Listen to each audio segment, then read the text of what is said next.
I'm Greg Allison of Galactic Gregs.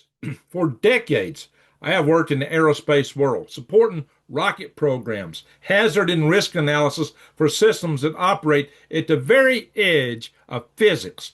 And one thing I learned early on is this: the most sensitive technologies on Earth do not sit in public laboratories, they sit in black programs. Programs so classified that even members of Congress can't access them. But now, some members of Congress are getting too close, and the reaction of the system appears to be panic.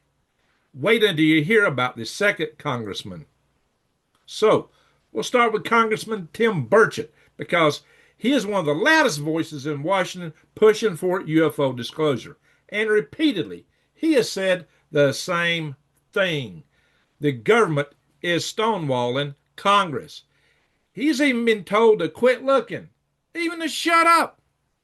Multiple lawmakers have confirmed they are being actively blocked from accessing information about UAP programs, which is extraordinary because Congress technically controls the funding. So when members of Congress say they can't access information, that means something inside the system has created a parallel structure of secrecy. Then there's the bombshell. I've got breaking report from the Irish Star that should chill you to the bone. Congressman Eric Burleson, he went on record saying that he's received death threats, and they aren't coming from random trolls. He said he was told by unnamed staff members of the U.S. Army Special Forces and intelligence community to basically shut up, quit looking, hang on. It's bigger than that. But we're going to come back to the U.S. Army in just a minute because something very strange is going on there. They told him to take two names off his witness list and never speak of them again. They told him, and I quote, they'd have no problem having you killed. They said this to a sitting U.S. congressman. Someone inside that structure just issued a threat. Now, it's really odd. What is it that's so threatening that even the names of the people involved merit a death threat? This is over the top. Now, here's where things start to get very strange. Because if you follow the technology trail, it leads to a place that I know very well, Huntsville, Alabama. Years ago, I produced a video on this channel about something many people never heard of, a company called Antigravity, LLC. And the scientist behind it, Dr. Ning Lee. Dr. Lee was a physicist who worked on the idea that superconductors could manipulate gravity fields. In simple terms, creating a gravitational shielding or propulsion effect. In the early 2000s, the U.S. Army showed interest in her research. Contracts were issued, funding appeared, and then the program disappeared from public view. Dr. Lee herself withdrew completely from the scientific community, at least the scientific community that's public. And later, there were reports of a serious accident that left her with brain damage. It was so bad that her husband had a heart attack when he saw it. Her husband died from witnessing the accident. Highly unusual. Now, was that simply a tragic accident? Well, maybe. But the story becomes more complicated when you look at who came after her.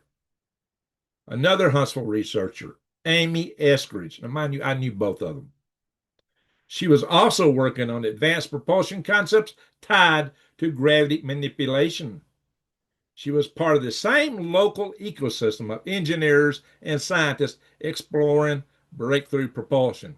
Then in 2022, Amy Eskridge died under circumstances that sparked enormous speculation online. Now, part of the reason the speculation is so intense was she was actually saying stuff that's been on video, talking about the incidences of strange things that were happening around her, threats, oddball things, people breaking in her house, all kind of strange occurrences. So again, maybe coincidence, maybe tragedy, but when multiple researchers tied to gravity manipulation concepts end up disappearing from public work, or worse, people begin to ask questions, especially when members of the U.S. Congress start receiving death threats over disclosure. That is over the top. And now this is where the story takes an unexpected turn. In January 2025, a decorated U.S. Army Green Beret, Matthew Liversberger, died in a bizarre incident involving a Tesla Cybertruck explosion outside the Trump Hotel in Las Vegas. Authorities said the situation appeared connected to mental health struggles. Yeah, and they always say that to a lot of people that are involved in this field. Of course, suicide is a sign of that, so maybe they're onto something. But reports surfaced suggesting that Liversberger had claimed he worked with advanced military drone programs. Some online discussion even referenced anti-gravity drone technology, as if he was saying that he were working anti-gravity drones for the U.S. Army. And that's who the Green Berets are part of in the U.S. Army. When I was at Fort Bragg, I was stationed right next to the Green Beret unit. But now we must be careful here. There is no confirmed public evidence that such systems exist. Public evidence. But if, and I emphasize if, research like Ningley's ever progresses beyond the laboratory, then the military would absolutely classify it, because gravity manipulation would be the ultimate propulsion technology, no propellant, extreme maneuverability, and potentially the ability to produce craft that they behave exactly like what we observe and has been reported in UFO activity by Navy pilots and others. And then it gets dark. Now we have to add one more puzzle piece. Major General William Neal McCaslin, former commander of the Air Force Research Laboratory, one of the most sensitive positions in American aerospace research. Earlier this year, reports began circulating that McCaslin had disappeared under unusual circumstances. The AFRL is deeply tied to advanced propulsion research and classified aerospace technology. And if there are programs investigating non-conventional propulsion, this is exactly where they would be located, at least the ones in the Air Force. And now look at the pattern. Scientists tied to gravity research disappear from public work.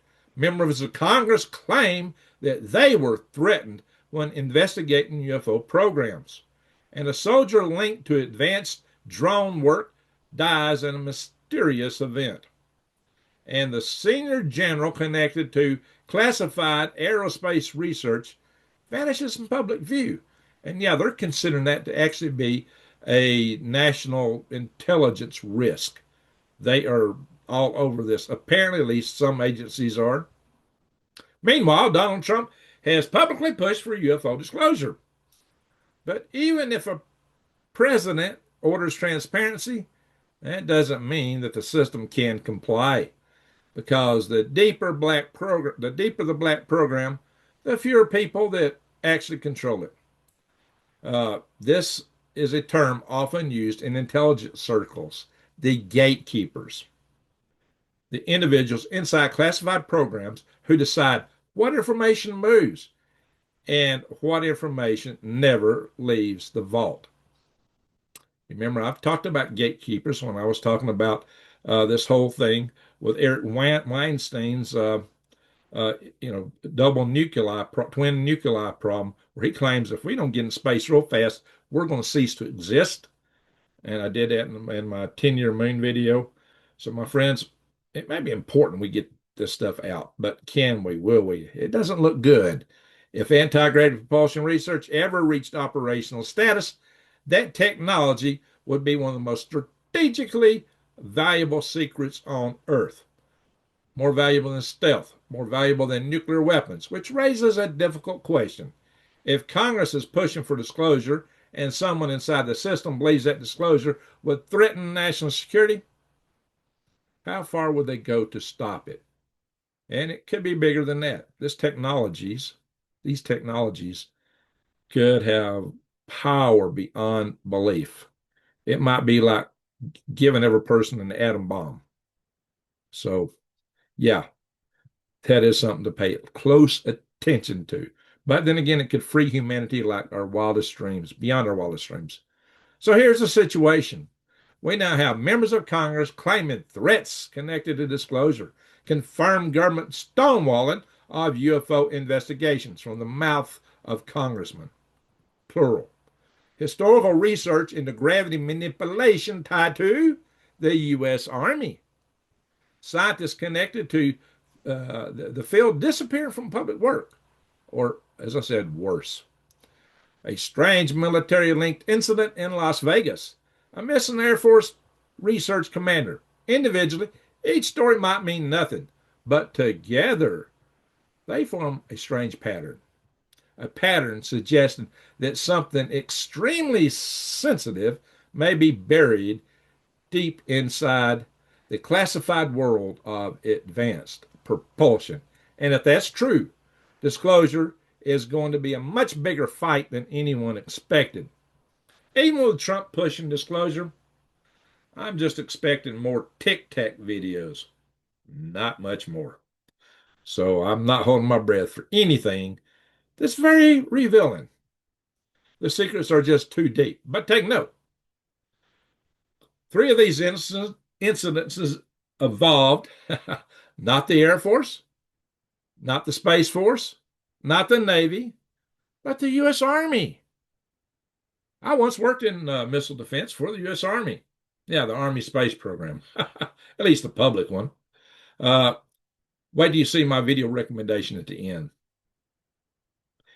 In one of my next videos, I'm going to show you something even more interesting. Evidence that China may be trying to replicate gravity-based propulsion research, which means the race for this technology may be already underway. If you want serious analysis of the technology shaping the future of aerospace, subscribe to Galactic Greg's. Bang the bell and click all. And if you're interested in geopolitics, preparedness, and how emerging technologies affect global stability, check out my other channel, Green Greg's, because the world is changing faster than most people realize. And the biggest breakthroughs are often hidden in the dark. Speaking of the dark, did I mention the U.S. Army's anti-gravity program? Yes, I have proof they had one. And when Ning Ling went dark, that's where she went. To see my video on that, click here. And keep looking up, my friends. The future is in space. If the twin nuclei problem don't get us, if we survive long enough to get there, I want to thank everybody for watching. And with that, I'm going to say, Greg out.